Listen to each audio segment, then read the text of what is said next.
So I was coming up here to rebut some of the comments that were made, but there weren't very many comments made in support of this bill.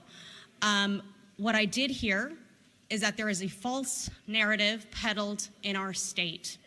And then I heard that SB 222 simply clarifies what had been the existing law all along. There is a false narrative here.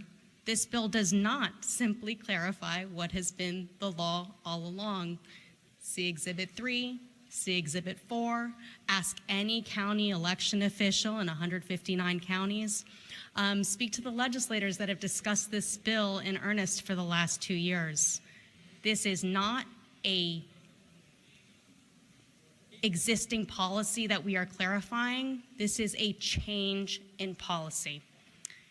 The other comment I heard that I would like to rebut is that, well, that I don't want to rebut, the other comment I heard is that we had a functioning election in 2020.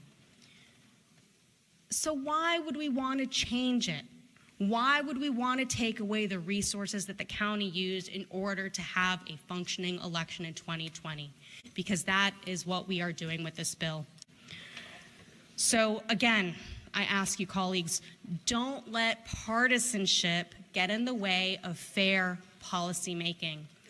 There will be negative and unintended consequences to putting up hurdles between our counties and the money they are telling us they need access to.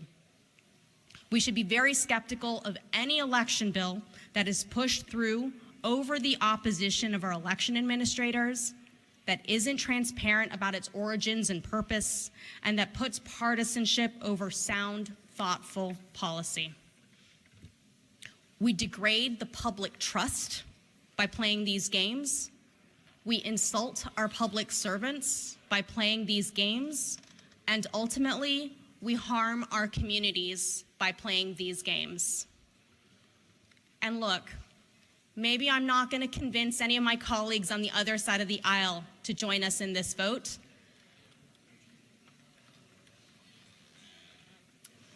But if we do pass SB 222 today, in the interest of fairness and equity, and to promote uniformity in our elections, we have got to address the insidious issue of voter challenges in our state. Look at those two maps.